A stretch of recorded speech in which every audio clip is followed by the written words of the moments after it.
It's still there. Did you go live? You're live. 16-second live. All right, hold on 2 seconds, everybody. I got to do a quick. There it is. Copy.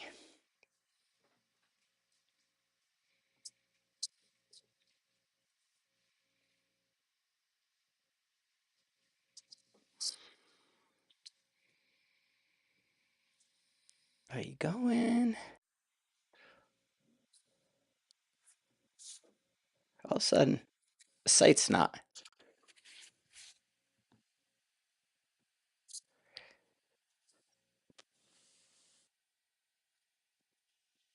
There it is. It's hang on 1 second. We're trying to see why my there it goes. My site is acting like it's not really connecting all of a sudden.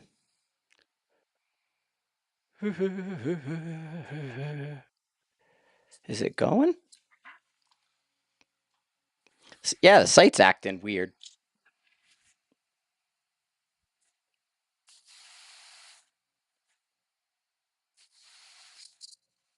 Hmm.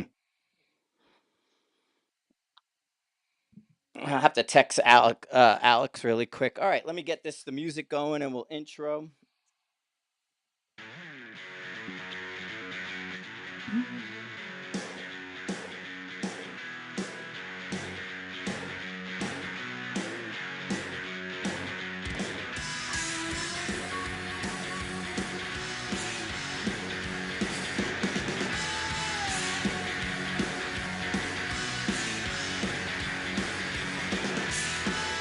It's still the long one. Boom! Welcome to the Everyday Sniper. You got Frank at Snipers Hide, and we are live. I got Chris on over there. We're also live at the Hide for the Everyday Sniper podcast. People, welcome, welcome. It's raining out. It's been nasty. I've had such like bad luck with this weather. It's insane, like what's going on weather wise. And then as soon as Chris comes back, I think he's getting his coffee. Oh, There she's he is. leaned over. Yeah. Yeah, there he is. Hey, it's raining. Jesus. Last night was so awesome. And August had done this reptile camp, and they went in all these ponds and creeks and like caught snakes and frogs. But his shoes were soaked, so I put them on the back porch last night. We got up this morning, they were full of water. Oh yeah, it's like rain and hail and dropping and all that stuff. It's doing all the worst things. And then we're trying to get like video, and I have like a certain amount of products to video, and everybody's texting me or emailing, I guess I should say. They're emailing going, "Where's our video?" And it's like, "Hey, do you look at the weather?" And they're like, "We want our video." And it's like, "Really? Can you I mean, I told you I'm endeavoring to knock this out. I'm not sitting on it. I'm not like just, playing putting your product to the side and being like, "Oh, done." It's like we're trying to get around weather to make stuff look right.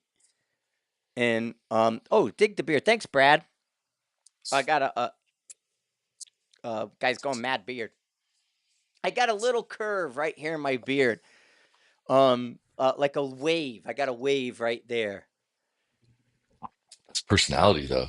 That's awesome. Yeah, yeah, it's got a wave. So for the podcasty things and the stuff, we're getting ready. Like you're gonna do some classes. I'm leaving on Thursday to teach class in Iowa this week. You have the Night Force event this weekend, right? It's the ELR is this Yep. weekend.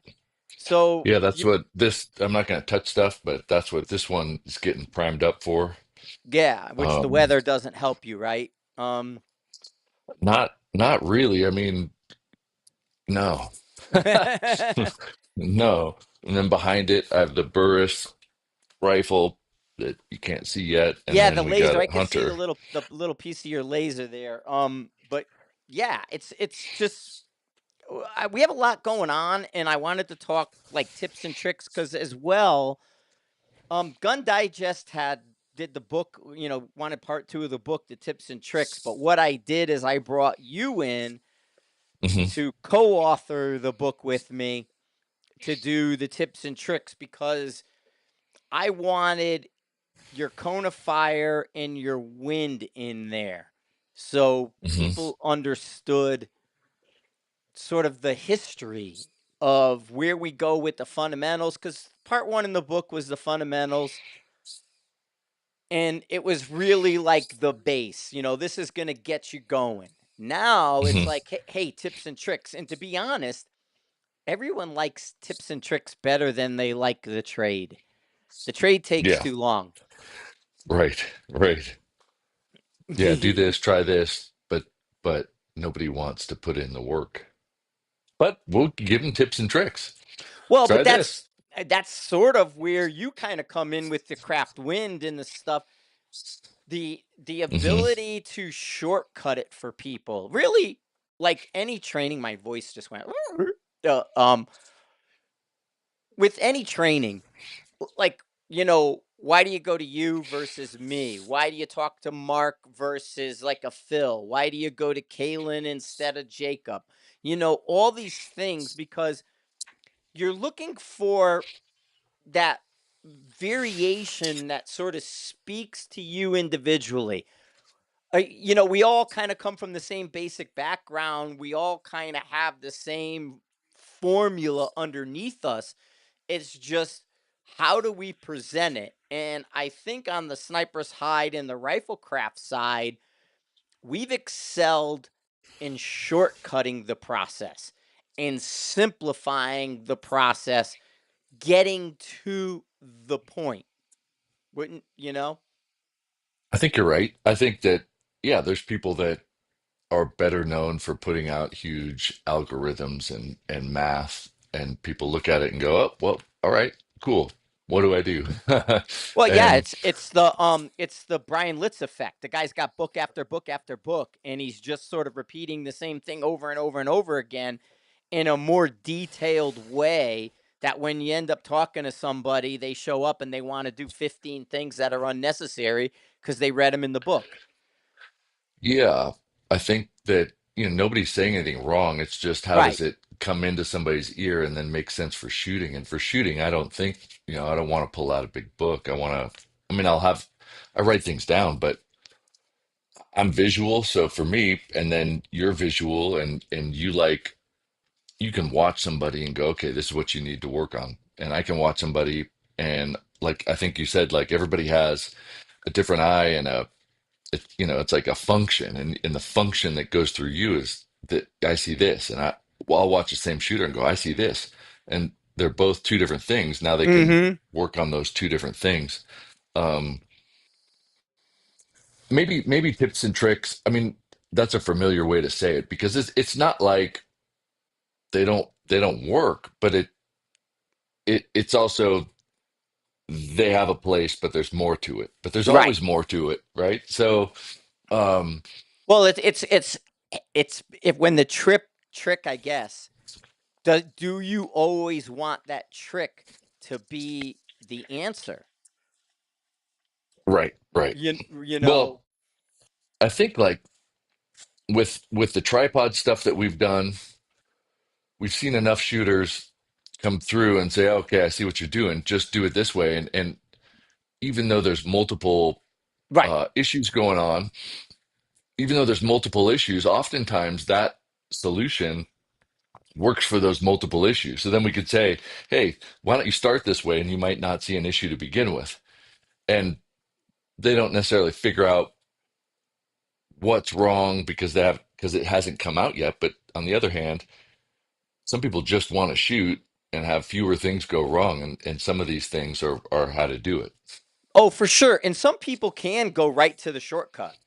Some people do Yeah, very well because they sort of understand the high level stuff and they understand the context of the shortcut, and they're very good at putting things in the proper place. Versus somebody who, they go to the shortcut but they haven't mastered the other side of it. So the shortcut doesn't always work, or because their fundamentals fall down, the shortcut's not working the way it's intended. right. And then it gets more, but it's somebody that's studying like the art. like, we're lifelong Right. shooters. Practitioners. We're Yeah. always like, well, shoot, I do it this way, but that doesn't mean I have to. So let's try this. And all of a sudden things get worse for a little bit, and we go, but it has promise. Let's keep working it, even though it's worse, to see if it has potential. People don't want to do that because they're just wasting time at the range, but that's what we like to do. So we'll We tinker do. and I mean, yeah, just you guys and with your ELR gun, you had what, 4 or 5 different loads the other day, yeah, we and had 5 lots, and we fi- were tinkering with height and scope height and all the little parts of it because so much of it is numbers, but also can you repeatably put a bullet where it's supposed to? I mean, it could be, I think there's a couple different approaches, and I probably break from traditional ELR because that's not what I do. Like the article from last year said, I have never done ELR. I don't even know what's happening. I'm going to go up and figure it out while I'm there. And I didn't, figure out ELR in one match, but enough to say, God, my score improved. I'm going to go back next year. And then we didn't do much till this week. And now we're going back to see, did the things carry to this year? Like, because if they did, I think that's easier to tell well, people. right. Well, and honestly, just I mean, going last year without data the way you were, you didn't have verified, hey, this data is great. In fact, your elevations were off for the first day and you had to correct. But Mhm. what brought you from 108th place to 8th place was those fundamentals and your win calls. Yeah, and managing the Kestrel because it Mhm. did have like at least the Hornady Kestrel definitely had what I think personally was a programming error, or it made a calculation inappropriate to the angle with wind and the angle to the shot, but I found a way to correct for it. Mhm. And that helped. As I was fine tuning, I said, okay, well, if these are the things, they would drop, but it still wasn't perfect. Something's still off. And then that one bit was, how do I enter the data into the Kestrel because I needed elevation. The wind I could do in my head, the elevation, I wanted to account for aerodynamic jump and I wanted to account for spin drift and I wanted to do all that because I wanted to believe something that had an algorithm if I put in Yeah, but my data. honestly, that's I But hate but it the worked. idea of that. Yeah, I Yeah, guess, but I mean that all that's one we zero aerodynamic jump out unless the wind goes to the next level. I mean, we have layers.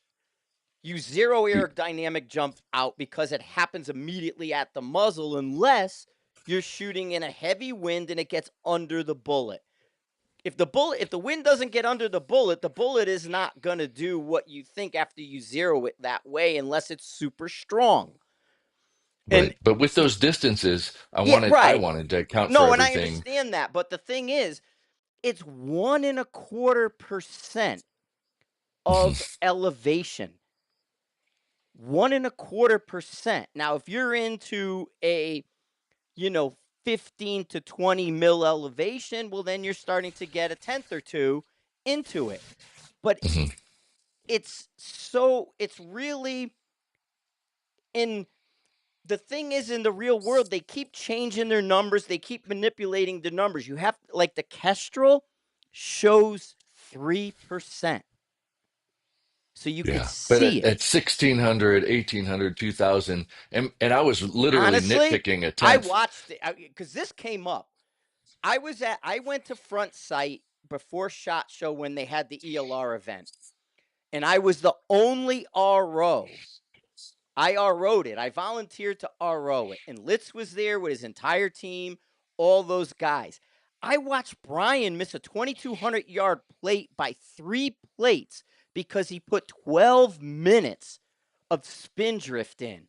And I laughed when he did. I was over his shoulder. I have a picture of me taking a selfie with him because I was cracking up in my head.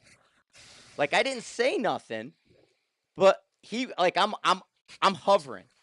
And I'm like, do your magic. I want to see it. And that's where I watched John Armstrong. He was a 60-something-year-old guy, brought a shooting bench with his dope written on the bench. And I have a picture of John and his bench shooting a 7 millimeter. His ELR gun wasn't finished. He bought his slot and didn't not want to go.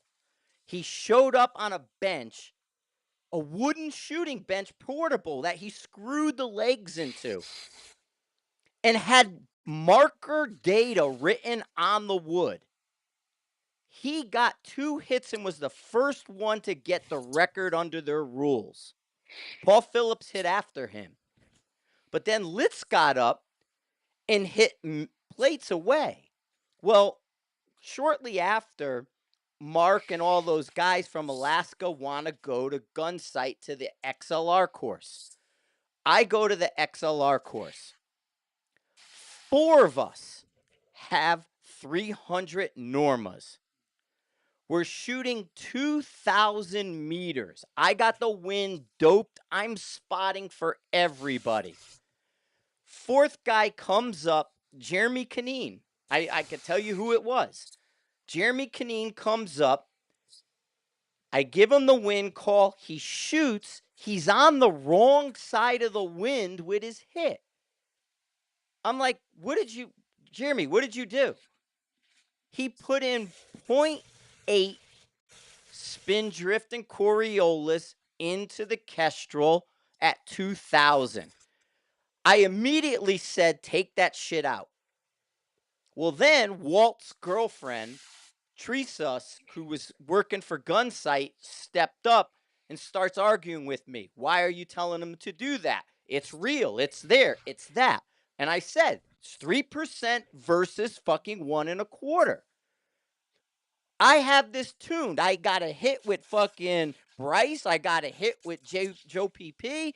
I got a hit with me. Jeremy comes up and he's 8/10 off the or he's 6/10, whatever it was, off the plate. The wrong side of the wind. This is visual. This is math. This is real life. We did all the numbers. We ran everything because we had the wind call. We had the hits. We sat there and did exactly what you and I do every day. It was .3. At 2,000 meters with a 300 Norma, it was .3. Okay? Most people can't hold that at that distance. Now, you can't Yeah. put in 3/10. That's a minute. I'll put a minute in. But it wasn't 8/10 what the Kestrel said. And we Yeah. made a point of this. And that's the only thing is like, I mean, I get it. Everybody wants to do it. But it's like, dope the wind. Dope the Right. wind. And we're not shooting the distances. Like I said, if it's a minute, okay, put in .3. At 2,000, say, hey, I'm going to hold a minute. But you know what? If the wind direction changes, that .3 is going to change because both Spindrift and Coriolis are wind dependent as well. So if the wind's coming from a different direction, somebody could have said, oh, it's .5, it's .6. I need it. It's .6 because the wind Yeah. helps. That's my Right. only Right. thing is I just hate the idea of it because Yeah. they're manipulating it. If they No, weren't I get it. if they weren't manipulating it, I would have And probably been behind it all day. but we've well, first we've talked about this before, Yeah. and we have also gone out to the range and just seen time and time again that some of the numbers don't work. And because we use calculators so infrequently to make our elevation or wind calls, but I, just for transparency, last year I wanted to tell everybody, look, I am going to use a calculator to get elevation because I have Mhm. no idea what it is. And I'm going to keep track of the inputs, and when I change them, I'm going to write it down in a book. So every stage I had 2 pages of notes. I took this out, I added this in, I did this, I did this Right, to be right. able to see what was going on. And I did Um, that at Gunsight because I ran the AB and I ran the Hornaday alongside each other. I want to see which one was better when I went. And mhm, that's why I kind of went back to AB because AB shined in that moment. I saw after 15, 16, and especially after 1,800 yards, the Hornady was falling down and the AB was staying strong. Now, understand, I turn off Spindrift and Coriolis and the Kestrels, and I was only going by wind and elevation that I called the wind, and then the elevation impact on the plate. And in that context, I felt the AB, once I tweaked it and tuned it for our shooting, worked excellent. And that's where Yeah. the Hornady started to separate from the AB Kestrel, and that's why I basically Interesting. rolled away from Hornady and went back to AB. And then that's kind of, if you listen to me, I was saying I fell back in love with applied ballistics because I watched it alongside each other, and then just doing it for me, I felt I was able to do exactly what you're saying. Get the Kestrel to work how I operate to give me a valid number. And I Hmm. absolutely was able to work in that way and get a real number.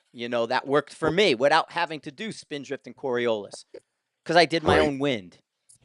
And what worked for me last year, I had a AB Kestrel and I had two Hornady ones. The Hornady one for me worked better consistently, so I carried those two. But this year I've got the Applied Ballistics app, so Mm-hmm. that'll be with me too. I'm going to use the Hornady to confirm elevation, but I'm going to put in the inputs and see if they do match, and I'll tinker with it in between. But I'm going to go with what worked Yeah. last year, so I could say this did work or it didn't. But um, I couldn't get AB to work right. I got Hornady to work right, but I had to tinker with the inputs, and I think what I told uh, people last year and in my notes that if I account for my misses because of wind, there was single digits for the whole Yeah. match. One of All of them were vertical, and that vertical walked itself in, and then my hit rate was very high. So if that technique works this year, it should be similar. I'm going to use the same ammo. I'm going to use right. the same rifle. I'm just going to go back and try to do what I learned last year One and see one if it thing to look carries at over. between the app and the Kestrels, look if the temperature does something with your elevation. See if the app has a purer elevation because it's not being subjected to the atmosphere. The app shouldn't have any atmospheric variations like a Kestrel might. You know how we spin a Kestrel because it's being affected when it's either sitting there on our belt. Something could artificially tweak the temp and things in a Kestrel. Sure, if See you if leave it on the ground, it's going to heat up and the DA Yeah, is going but to see go if up you and it'll notice change. that. See if you But notice that. The I Kestrel also versus the chronograph app. each shot, Right, right? and So I that know if that. the temperature goes up and the speed goes up, I can say, okay, well, the speed went up because of temperature, but not the DA stuff. But for sure, I can compare the app. I'm going to write that down. App temperature versus Kestrel. Um, because I'm writing everything down super anally, but it's because there's so much that later, if you have everything written down, you can go back and weed it And out. say, And a what lot of was it? times, What was the input that was off? Right. right. And when it's multiple, you got to knock those off one at a time.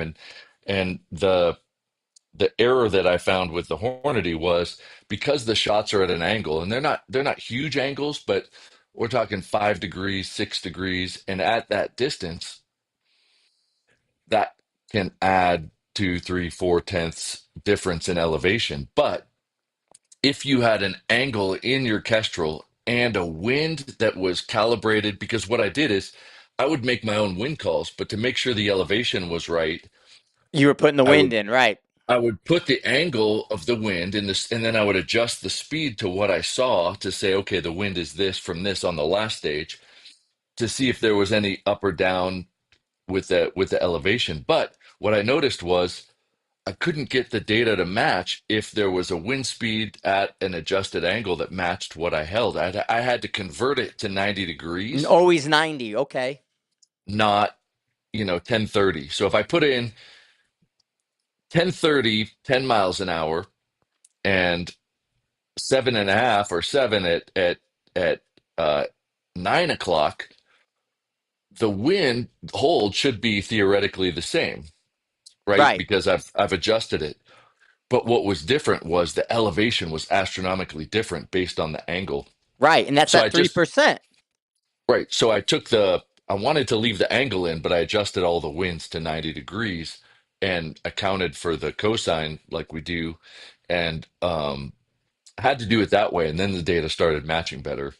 And that was very important to realize really quickly. I was like, man, this, 5, 6 degrees doesn't matter at 1,000 yards, but 1,800 yards, all of a Yes. Now sudden you it's a need a few tenth or tenths. two. Right. Right. So as soon as I did that, the Kestrel was easy to manage for elevation, and then it was just some of those other things. So I'm going to track that this year. Um, and then you have to have a good wind plan. You have to have the angle of the shot, But and then I you got mean, to know that's like a you got to know key, your drops. right. But that's a key thing to know that you had like, if you're at 9 o'clock, 90 degree, and you go 15 degrees towards 10 or 15 degrees towards 7 off of 90, that you're going to get a variation in elevation that's wrong.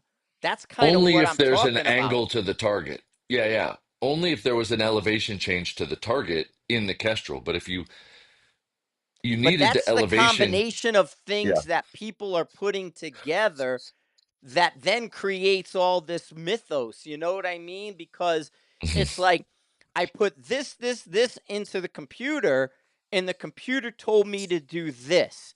And then you Right. see a variation on it, but somebody else takes it for gospel because they put their faith in that and they don't understand how to fix it. And that's sort of where I get my because Yeah. I do And I did see, too, right, and I right? do see that. And that's what drives me nuts. It's like, wait a minute, like you said, the win from here and the win from here should be the same call. Why is it varying my data now? And And it took a while to figure that out, well, right? that's a, and that's the Because tip and that's not trick. Right. right, That's the right. tip and trick. Because most shooters go, okay, that must have been me. That must have been Right. me. But prone with a big rifle like this, man, I could shoot a group fine. So I'm not gonna like screw up a shot by 6 tenths. So it was the data. So I kind of went in knowing if I see anything, it's environmental, right? A bullet's just going at a speed. I've got speeds. The speeds are good. Something's not right in the Kestrel, which is usually the answer. Like you just didn't put shit in the Kestrel right. Right, right. But what did I not put in the Kestrel right? And I'm going through every data. So every time I was like, man, something must be off. And I'd change it, it would get a little better. Something must be off. And so I just got so particular about it till I got to the point of, kind of act because I had two of them. One had it 90 degrees and one had the angle, and the wind hold was the same and the elevation was different. And I went back and I looked at all the inputs. What's the difference? What's the difference? What's the difference? And then I changed the wind from 10:30 to 9, and all of a sudden they're the same. And I went, "Oh my God." Right, right. And that's, and to me that's the and so, and because, only because people take that as gospel. They say the math is the math and it's gospel. Yeah, the math is the math until you combine it with other math and then you throw math off. Because we're not saying one piece of math equals this. We're saying three pieces of math together equal this. And Yeah, and how that's many not people screw up math? Like, I mean, right. But you know I what I mean? do. And that's Yeah. kind of where the argument will come in, is because they'll say it's gospel. They'll say the math is the math. And I'll go, well, no, when you combine all of that math together, you're getting an odd number that shouldn't be there. And that doesn't match real world. And and Yeah. and But so the other what thing is like the math it's is that the math. You're elevation. right. But But you're putting in the wrong math. So, like, if you put yes, in the wrong thing, you're combining math in an incorrect way is really what's happening. yeah, And yeah, and yeah. so and that's my point. It's like, yes, you're correct. The math is the math. But when you combine it in an incorrect way, you're getting an odd answer. And the way to prove it is exactly what you did.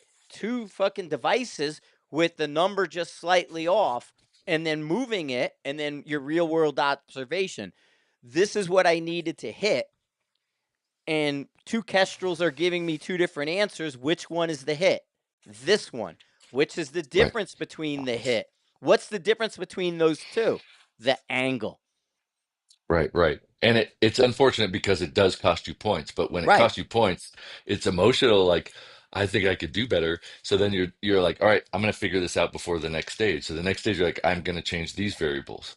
And then you go, and then I'm gonna change Yes. these variables. And it just kept getting better. But the real test is, will that work this year with everything else being the same? Gosh, I hope so. I would like to Well, say yeah. I yes. mean, well, because I mean, honestly, in the ELR world, and the thing is you don't have hand loads, so you had to go through all that effort of figuring out like what's the best, like you said, lot of ammo that will give you the bare minimum because ELR is all the bullet, man. Yeah, I mean, it really is physics, and those numbers have to be controllable. But the way my approach wasn't, I need to have a SD of one. It was, how tall are the targets, and at the furthest distance is my vertical Right. in the target, and then okay, that's pretty good. So like a SD of 10 fits in the vertical of a target. Now I'm not going to worry about whether I can hit it, just because the bullets can't necessarily hit it. Hmm. Now let's, and so, I feel pretty strongly that factory ammo is going to be able to, do well. And I'm excited to go prove it. I mean, I need some more data just to make sure the numbers are just right. But the speed was like last year so far. Um, I've got this able suppressor. I could touch the suppressor, right? Yeah, yeah, you're fine. And they've got the end caps here, and they're soon to release their brakes that screw on and attach. And Serge said that he would bring one of those. Oh, for you to. And Mile High has a bunch on order. It just hasn't quite got there yet. So if Yep, you want yep. a brake that you just take the end cap, screw it off, put on the brake so that it's like a recoil reducing Thunder Beast. Um, And their but brake is so neat. Like the design of the Able brake is kind of unique. I think it's going to be cool. Yeah, I'm super excited. So that, but I'd also, the weight's going to be different on the barrel, so I'll probably have to tweak my zero. I don't know that it would do anything to speed, but you just never know. So those are things that you want to make sure before you Yeah, show up. yeah. I mean, hopefully, Um, if it did but anything to speed, it's 5 feet per second, no more. yeah, and then I'll just adjust my elevation and go. But also you can't control the wind and the environment. And because I only went last year, I don't know whether it was windy for the match or not windy for the match. I mean, there was wind and there Yeah. was weather, but I think that's just going to Wyoming in general. It's going to be, but it'll Well, be it'll spring, be our pretty fun. spring, like we've been saying, our spring has been so windy. It's been so sort of unpredictable the last 2 months. You could show up and there could be 40-mile-an-hour winds because you're up on the top of Right. the hills up there. You know what I mean? You could Yeah. be, I mean, how many 12 or 12 to 24s or 6s to 18s have we seen where even the video I did with the SG Pulse, there's one, because I said I got to hurry up and do this. The wind is coming up and being silly again because we kind of pushed a little further. There's one spot you see the ground pick up and the wind hits me in the back, and it was like 6-8, 6-8, 15. So you could run into that. Yeah. Yeah. Last year it was pretty consistent. I think I'd have to pull out the book, but I want to say like between 12 and 20 was kind of the average. You are up on a hill, and a lot of the shots tend to be a little bit downward. And there's a lot of terrain and on all the directions, except, well, I guess on the north side it went up, and on the south side it went down. Um, so, but overall, like it wasn't more than 20, which recently here we've had gusts of 50, and Mm-hmm. we've been having these swings that, like, between the average. and the gusts that are happening. If it's over 12 miles an hour, it's putting your bullets just, anywhere Yeah, within a mil. And it's like, it's bigger than those the aren't plate. right. Those aren't the things that anybody's going to consistently be hitting. So then it's just a statistical hit probability, and that's not as much fun to do a lot of. Right. And that's what I was trying to tell someone, with the complaints about the where's our review. I'm like, how do you want me to do accuracy when I have a 8 mile an hour breeze? When I shoot the first round, it's 16 the second round, it's 12 the next round, and then it goes to 20 the round after that. How do you expect the Right, right. group to make your rifle look like anything, or my shooting to look, because we can't group as well as we try to. And I mean, we group good, don't get me wrong, but it's not giving the best look to something because the wind is so variable. It can add a tenth or two at 100 on paper just from that. I mean, shit, we were shooting these are big, they're not super light guns, right? I mean, Mm-mm. they're over 16 pounds. And it was so windy the other day, I want to say like 24 to 36, 37. So even prone on a bag, it was Moving. shaking the Right. rifle and me. And I'm like, holy crap, like this is more wobbly than me just normally standing on a tripod.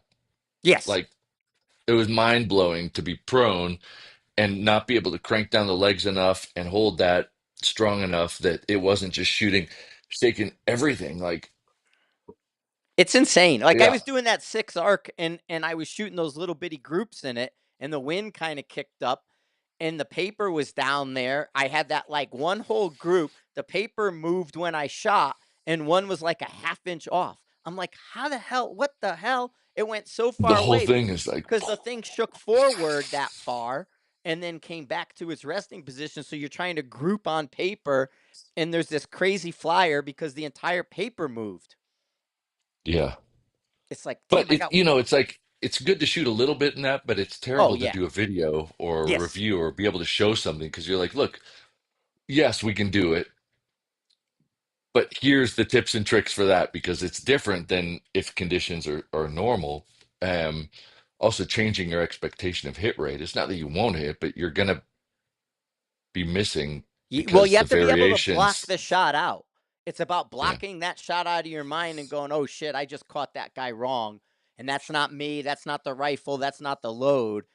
I just caught that, missed that condition, and it changed right when I shot strong enough because we're talking about stuff strong enough to move things visually." And then it's like, Mhm. "Ah, shit, I just got to forget that one." It was like, "Up, wasted shot." Yeah. Well, those guys that came out for that Team Hunter workshop, it was really windy, right? It was into the 30s, but it was a headwind. I mean, it was coming from 12 o'clock, but it would swing to 12:30, and then it would swing to 11, Mm-hmm. and then it would swing to 1, then it would swing to 11. So, they wanted to get data at 1,000. So the guy would shoot, and it'd be a mill to the left, and I'd say, just hold the same thing again. Shoot, it'd be a mill to the right. I said, just hold the same thing again. Bang, center. And it's like that was just what the wind was doing. Yeah. And but instead of grouping at 1,000, it was like, hey, look, there's a lot of air between here. The shifts are happening fast enough that you can't time it. Just expect some of the shots to be a mill left or right, Yeah. Yeah. and we'll call it pretty good, but and hope the No, winds and come, then down from speaking of, 37. with the classes and stuff, you got your classes up on the hide. So guys who want to go up and check out the win class, Chris's Craft Wins up there. There's the NRL Hunter stuff that you did in the Oh articles as yeah, well. so people like I've got some messages saying, how do we even find it? It's thehide.tv, and then there's a lot of folks that have their little school room. So the hide.tv is where you're going to go to find anybody's class. And there's Craft Wind, and there's the NRL Hunter playbook that used to be on YouTube that's there. But I have about a dozen that are really close. They just need a few more videos to come out. Some of them are going to be cheaper and shorter, kind of not tips and tricks, but if you want to work on a specific skill set, here's a short video on that. Or somebody asked for my workspace talk, so I'm going to do my workspace talk, and it might be like $10 or $20 talking about the workspace concepts and idea for field matches. But Craft Wind is up and it's live, and I think it's very good. We changed the price from 300 to 199 so that it would be more available. And some people have said that have taken it like, holy shit, this is such a good win class. Like it has to be worth more. But people having not done it, how do you know? So we just said, screw it, we're going to do that. We're going to put it there. And it goes through start to finish, uh, kind of how we've come to develop this craft win concept. And somebody said, well, how is this different than any other win thing? And my answer was, it's entirely different, which is why It's we put it out. completely Otherwise, more of the same is not cool. But the start has some of the things that everybody does, but we take it in a run. And so, like, I think what Emil Praslik told me and has said before, like, yeah, you take what's known because that's real, but then you just keep going with it, and this is the right. next step. So it's a The system real that feeds in and not you an come out. arbitrary number, because our real world observations, same with gravity ballistics as well with Chris's wind, you see it, there's a minor tweak, and that means everything gets a little better. And it's not kind of resetting, like, okay, I go back to 600, I'm going to reset. No, it's still Right. knowing what you know. So everything is sort of tightening up as you go further down the road. And I think Yeah, and that's the beauty of it. every shot you're refining it, but it's in your head. You don't need to write it down. So I just grabbed my data book again, like for the hunter match that I was at. I write down my elevation, right? Distance and elevation. I don't I don't write down wind at all because I don't need to. And that's the beauty of craft wind is you don't need to write down your wind data. You'll know it. Yeah, it's in the moment. You'll know what to hold based on your distance and elevation, based on the things that you probably do prior to this, but it's taking it a few steps further. And once you get it, it's fast and people are doing well at gas gun matches, at field matches, at precision matches. But it takes a little bit of work, but not much. Within a month or two of practice, it's more accurate, faster, and better, and you can adjust, especially when you see something that's not accounted for on your little data brackets, and you're like, oh crap, what do I do? Now you have a way to just say, oh, I'm going to do this. And it works, I mean, I Yeah. think it's good it's good within a tenth. Nobody's shooting targets smaller than a tenth. So I think, I think Well, people are and in a way, you're almost translating all those conditions to a hold that's in your head to each tenth like that. So you're seeing exactly what you said. You're seeing that change, and you're going, "Oh, that's 2/10." And you're not going, "What is that?" You're going, "Oh, that's 2/10." And especially if you change targets, you still know what to shoot. right, right. And it becomes even the angle, like when it cuts the angle and the wind is off your hold is inside a little bit that you were expecting. You go, oh, the angle's different. I'm off a tenth, and then you're immediately able to just translate and go, new call is this, and it's boom. Here's my guess. Shoot, impact. Okay, new call is this, and you're going for it, but in a way that's it uses a gun number, but it's slightly different. Right, right. And, I usually don't talk about the guys that have done it, but because we've already talked about it before, Ryan shoots team matches and the NRL Hunter team matches. He tends to be the first shooter, and then he gives the win calls to his partner. And at this last match, the whole match, the team dropped 6 shots, Yeah, and wasn't he he gives like the with win Vibbert or calls. something? I saw him Oh, no, they on did that in Canada, but he was with Bertuccini this time, but they literally dropped 6 shots the whole match, and he's doing the win calls, and he's doing that. I mean, he's doing the craft win, but he's also been practicing it now for 3 years, so right, he's good right. at it. But his win calls are freaking perfect, and he's been competing, so it's fresh. And you know, I I think that's a testament to just like he didn't have to worry about wind like everything else. Like adds points lost here and there. But that's why we release craft wind too, because people worry about everything. They want to learn wind. And you say, like, well, if wind is the biggest area, let's just get it to the point where your wind call is better than most. Then we can work on fundamentals because we could say, look, your wind call is not bad. It's your fundamentals. But Yeah. if people have bad fundamentals and you say, they're like, but I want to shoot distance. So they shoot and they go, oh, it must have been wind. You say, no, you didn't miss because of wind. You missed because your shot group is 6 inches. Um, they still think it's wind. But if you can prove it by saying, look, you give me a wind call and I'll shoot, and I hit it. And then give me a wind call, I'll shoot. Your wind calls are good. You got to stop Yeah. shaking. Well, right. And the thing is, it's that 600 yard. If you think like your elevation at 600 yards, if you could be off and it's not going to miss. Mhm. And most average, even a 10 or 12 inch plate, a 2 MOA plate, if you're supposed to have 3.4 and you put 3.6 or 3.2, you're still going to hit that plate. And the thing is, at 6 with that same plate, when you put in the win call, that's where the miss comes in, or the group size, like you're talking. But now extrapolate that guy out to 1600. Right. Now your elevation has a potential of missing that same plate on top of the win call. So while we get away with certain things inside of 1,000, you go into night force, you can't get away with any of those same things beyond 1,000. And that's where putting all of that together, so you could have somebody that has two of the three pieces inside of 1,000 and could be a rock star, but missing that one piece outside of 1,000, that person will fall down. Right. And you see that with the guys that have, ooh, I spent all year developing a load that has a SD of 1, but they spent all the year developing the load and not shooting. And so then their Right. cone of fire is still too big, but it's very precisely too big. Um, and you say, look, the cone of fire matters. It just, kind of wears the person. Like, I started dating this gal that never shot a rifle before, so she wanted to shoot distance. I'm not, I don't care about her cone of fire. She wants to just shoot and maybe hit some steel.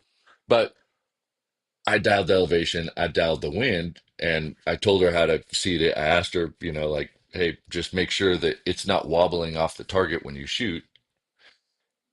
And she got impacts at 5, 6, 7, 8, 9, 10, 11, 12. Like it would, and it was 12-mile-an-hour winds, but I was making the little dials and I said, hey, look, just make sure that thing in there isn't wobbling off the target and impacts. It's like, all right, cool.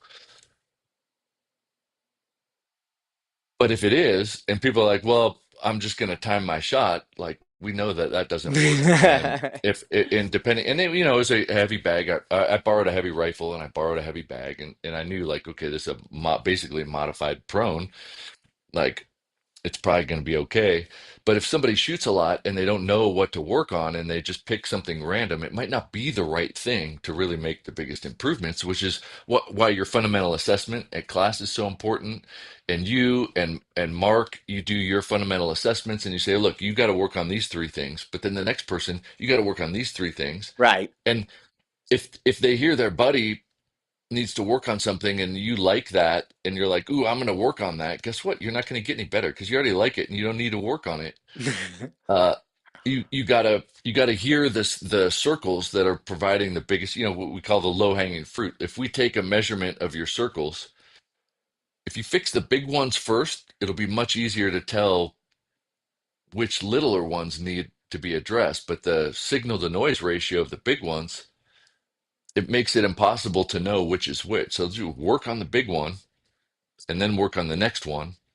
And if you want to just go have fun, then don't worry about any of it and just go Right. have fun, I you know? mean, and that's one of my favorite points is that cone of fire, that visualization is able to show somebody this is what matters. And not this. You're not here yet. You don't have to worry about adding a 10th to shoot that 1,000 yard target. You need to work on this because your group at 1,000 is 15 inches. And and so don't worry about the thing that's inside that 15 inches. Worry about making that 15 inches smaller. Yeah, it might help actually to make that diagram based on shooter combinations that we've seen instead of the one Mm-hmm. that we have, but say, look, we did see a shooter who could read the wind to 3 miles an hour, but their craft group was 2 inches, but their load was quarter inch. And that'll be different than the shooter who could read the wind to 6 miles an hour and had a craft group of three Well, inches yeah, that's or almost that Texas Rangers I saw. Remember, I was telling you I saw like when we did the class a bunch of years ago down in Texas. I had a guy who had done the craft drill, a PRS shooter, and on the same board as him was a Texas Ranger or LE guy. So you have a guy who's been doing the craft drill who shoots just right in a 2 MOA craft drill, maybe even a little smaller, versus a law enforcement guy who had an 8-inch craft drill. That guy on steel hits because his wind call and his thing, he can make that shot and he'll get a hit. But his craft drill was awful. But he's not going to be yeah, consistent on steel. But you know what I mean? He can make a yeah, hit on plate, but he's not consistent. right, right.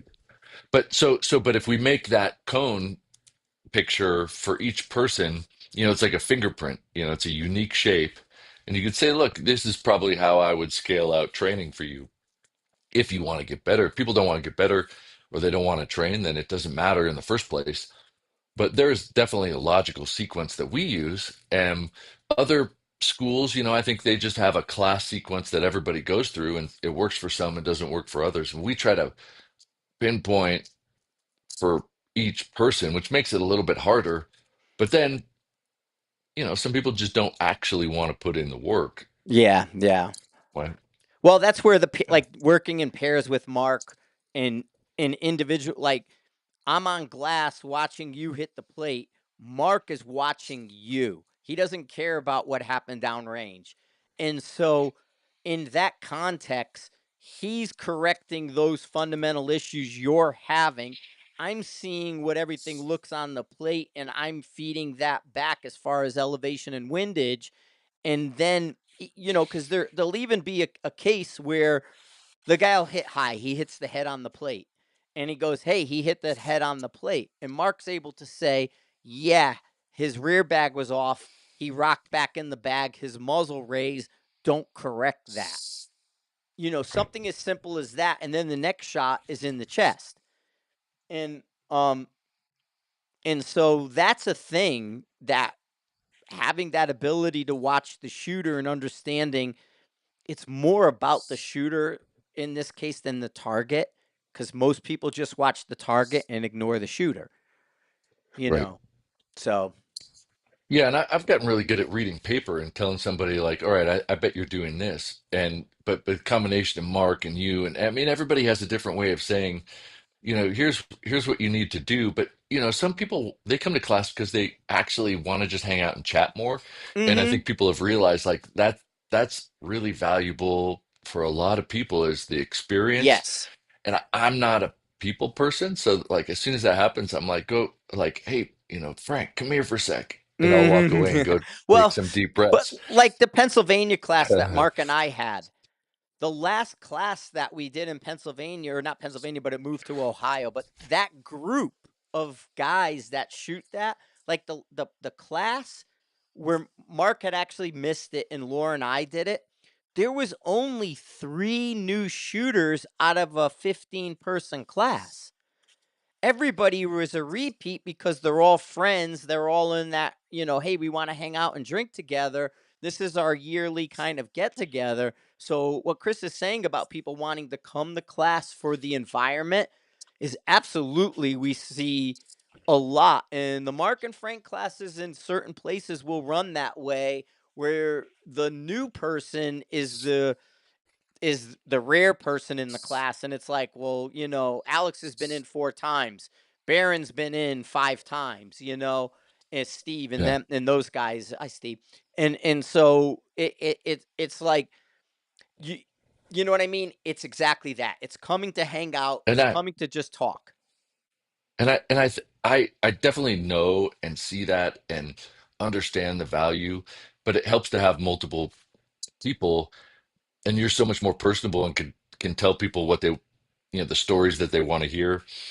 And I kind of shut off because I'm so focused on, what is it that the shooters need, that Yeah, I'm like, yeah. look, but I think that's what having classes with multiple people, because then the risk of something like that would be, if you have one person, some are going to want that and some aren't. But with us, 99 Right. percent of people get exactly what they want, and they get the data, and they get the everything, and it's a really good Well, I mean, experience. and technically speaking, I can say whatever the hell I want, and you can't, and so that's a different thing. So, I mean, it's just and that's just a life thing, you know. But anyway, and people want a certain amount of story time, and there's no story time with Chris unless you want to talk comp stuff. Then you can go into, hey, I went to this comp and I did this, but your story times are different. Yeah, yeah, but I don't know. I really like our joint classes. Oh, for So I, sure, I for get like, sure. I know that like there's so many people that are probably watching this now that love the Mark and Frank class. Well, And because we when we Mark's tell out here, I'm stories. like, shit, I want to be there and watch Yeah, too, yeah, because I because like how we're you guys do stuff together. I mean, up until Mark's heart attack and stroke, you know, there was like the Mark and Frank comedy hour. So we would go to It's dinner. still so good. Yeah, I mean, yeah. the last time he was out here, it's still so good because you guys can naturally play off each other because you've been around so much. It's like heartwarming to watch how you just feed back and forth, and it's a really fun and good class because everybody learns cool shit. So when he comes out here, I'm like, yes, I'm gonna go there and I'm just gonna watch. And then so you're doing that next week. Next week, you were like, dude, try to do something in these windows. I'm like, yeah, but I'm at Night Force, and then I'm at Burst, and then I'm at Yeah, yeah, Justice I Match. didn't. But the 14th, which is in like 10 days or something like that, it's Saturday before Father's Day Sunday. I don't have my kids, so I'm not doing anything Friday, Saturday, Sunday. I'm doing a wind clinic workshop thing on Saturday from 9 to 2. And if there's no wind, we'll do something other than wind because you can't work wind without wind. And if it's too windy, we'll still work wind. But I'll just bring guns and make people Yeah, not the odds waste of no ammo. But wind are pretty rare right now. You know what I mean? It's even if there was no wind for a minute, it would probably jump to 6 miles an hour. In right. 10, an hour later, it'll be six. But I'll have all the targets painted. And, we've got like, I don't know, 50 targets out in all directions, so we can always do Hmm. angles and win. But if anybody listening wants to be in Colorado on the 14th, there's that. And if you're like, well, I could do Friday or Sunday, well, I probably can too. So you just need to message me. But right now, Right, Saturday right. is the day, Yeah, and Saturday. we just And I've had it's a couple it's people message. it's this weekend. Thursday, we're going to Iowa. I may not be back until Tuesday just because I have to wait for stuff to show up tomorrow. We were going to go to Iowa a day early, and I can't because I have a delivery coming tomorrow.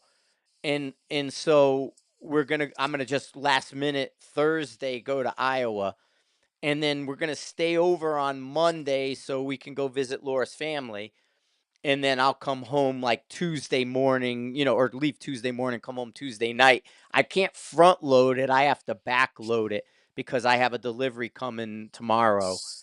And so we couldn't leave a day early. And honestly, this week's weather for here looks pretty shitty for you. Yeah. You're gonna have to kind of go early and get between the storms, or go right like now, like the morning storm to get over, go in the afternoon and then beat the evening storm because we just got weird weather happening. Yeah, it's total bullshit, I Yeah, think. I might go yeah. zero the carbine at Green Mill before sunset, but tomorrow I'm going to go out and try to get drop data at some point, yeah, spaced between the storms. And if it doesn't work, then Thursday. Um, but I want to circle back first to the craft wind class because there's going to be a lot of classes. Some are bigger, some are smaller. I think 199 is crazy cheap in the context of it's a wind system that will eventually be better than any other system that is available, that'll carry you and be able to make wind calls and share them. Yeah. and it's streamlined to just the steps. So the I just wrote down the there's not that many chapters, but basically it just says, hey, look, here's some effects that we see with wind. Here's the concepts that we're going to pay attention to, what matters to making the shot, and then just basically a step-by-step guide to doing eventually what we call the craft win. And then you take it to the range. And what's amazing about this class is that you don't have to go shooting to learn it. I know that sounds crazy. You have to go shooting to trust it and to Right. develop your trust in it and validate that it works. But I can confidently say that it works because we've tested it on a lot of shooters. If you get this process down, you could do it without shooting. So if you're like, well, I can't go shooting for a month, great, work on this. And when you go out, your wind calls are going to be better. Yeah. Because I do it when I'm driving. And I do it and I talk to somebody on the phone. I'm like, okay, cool. This is because it's essentially just thinking about certain things in a way that gives you the ability to make that choice. And then when you're shooting, you're validating that, or you're practicing carrying it from one angle to another or one distance to another. And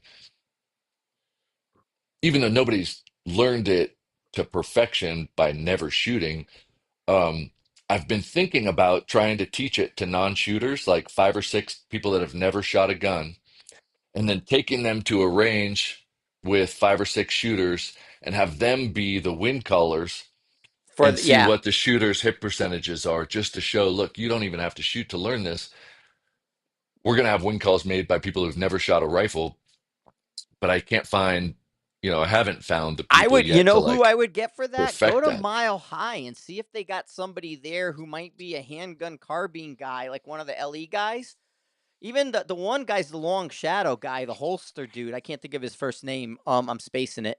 But why not get one of them that aren't traditional bolt gun guys that might be handgun carbine LE guys and do two or three of them, and maybe you can Yeah. get them out through Mile High because they would have somebody who then can say, but I mean, yeah, I've got a friend who's got a high school kid that competes in Rubik's Cube stuff, but he oh, there doesn't you really go. shoot. And I thought about getting like five or six high school Yeah, Rubik's yes, Cubers totally.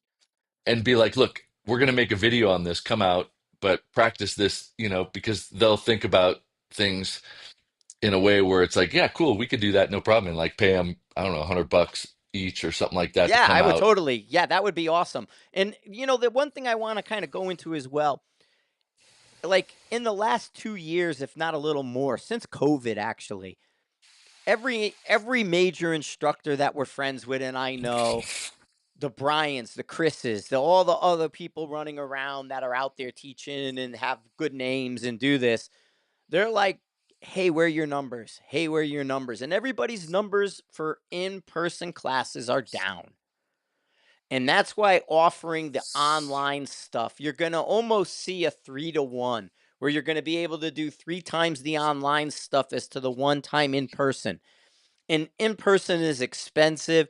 In person's dependent on where you live and where you're around, where the online classes are convenient. They're everywhere you need to be.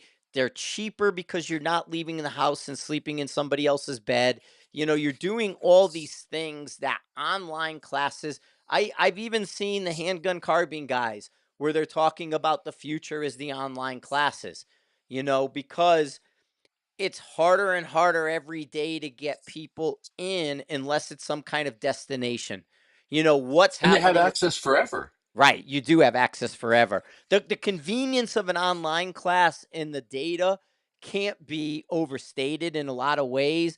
And then just trying to get out, just and like you're saying, hopefully the wind and the weather works in our favor for an in-person class. Like I'm looking at Iowa, there's going to be some rain in there. There's going to be a mix because the weather we're getting now is going to be in Iowa this weekend. When we go to Alaska, they created the covered line up there because it rained every single day of the week. You need a covered line. And so, Yeah, I'm looking at the weather.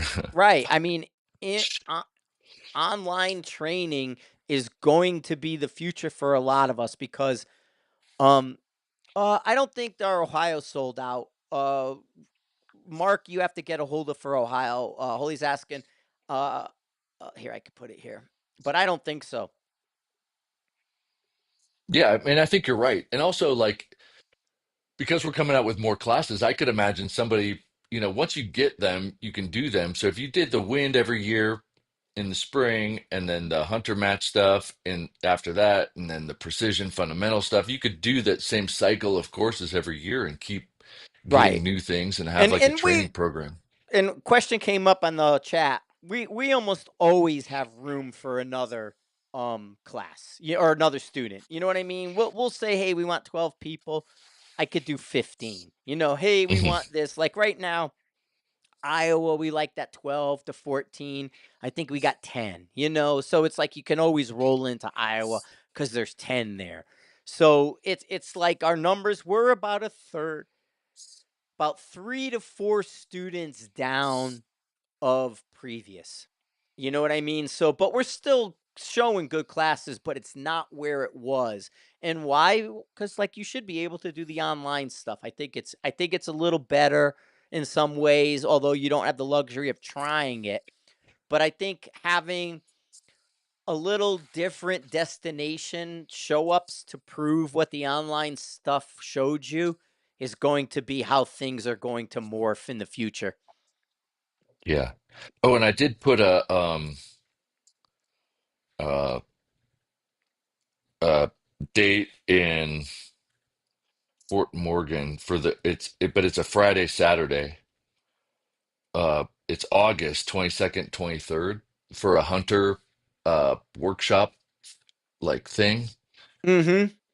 Uh, and I put that in the calendar, but if people are listening and they want to do like a hunter thing, but it's gonna be Friday, Saturday, the August 22nd, 23rd at Fort Morgan. But when you're saying there's slots, I was like, oh shit, well that was a request and we can definitely get more people.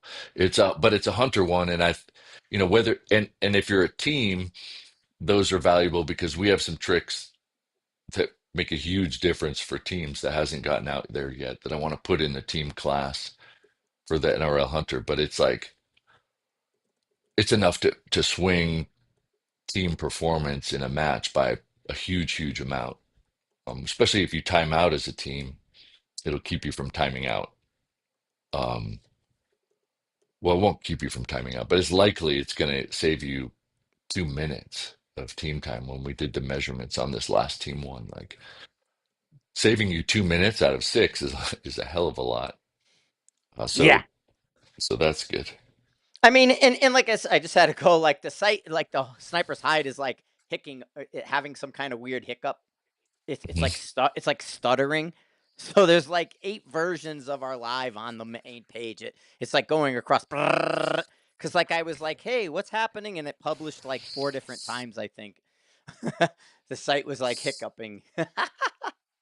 So, but hey, we did an hour pretty good in there. I don't know if you have anything more to talk about, or we keep going, or No, I was looking to see all the because I can't see some of the things, so I've got to get on my phone to look. And yeah, me too. I But looked at the weather because it's gonna rain today, tomorrow, and Thursday. So I'm gonna yeah, get wet, but I gotta get data. yeah, When and it that's the thing. rains, the density altitude goes down, like the air resistance goes down, which is weird because people are Yes, like, oh, less humidity. It's 100% humidity. It slicks up the water so it has less resistance with the water in it.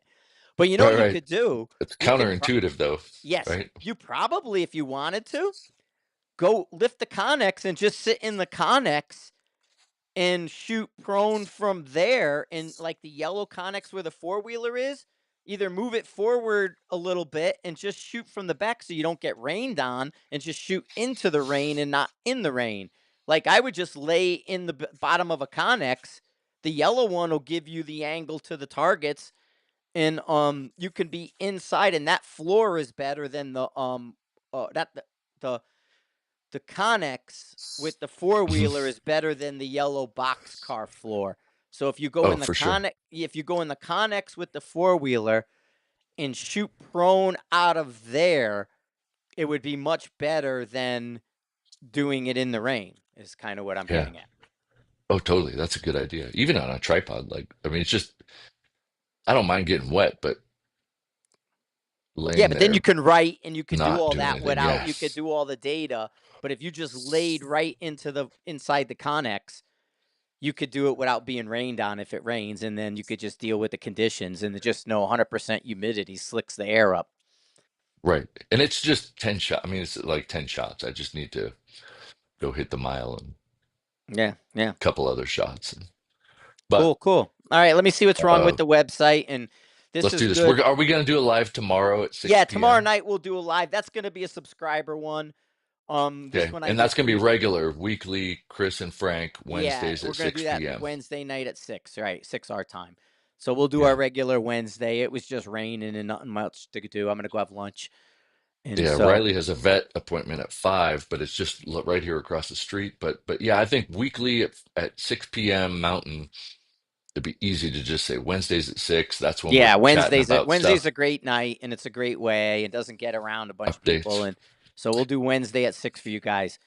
But everybody, thanks for listening. Thanks for sharing. Thanks for being part of the Everyday Sniper. Thanks, you guys, making sure you're getting some. I'm pushing record now for the Everyday Sniper people, so hopefully that gets a little more consistent for you because we go live every week on the hide almost. Very rarely do we miss it. But I'm not hitting the record as often on the Everyday podcast, so sorry about that. All right, guys, I'll talk to you all soon. Let me do the out in.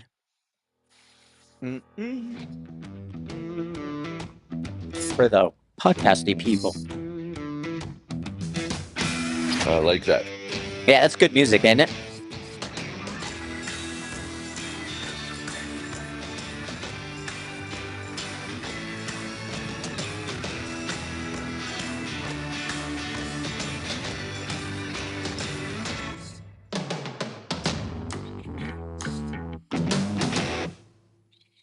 That was a good one. Well, that's super Excellent. good. Yeah, yeah. Let me end this thing here because the live's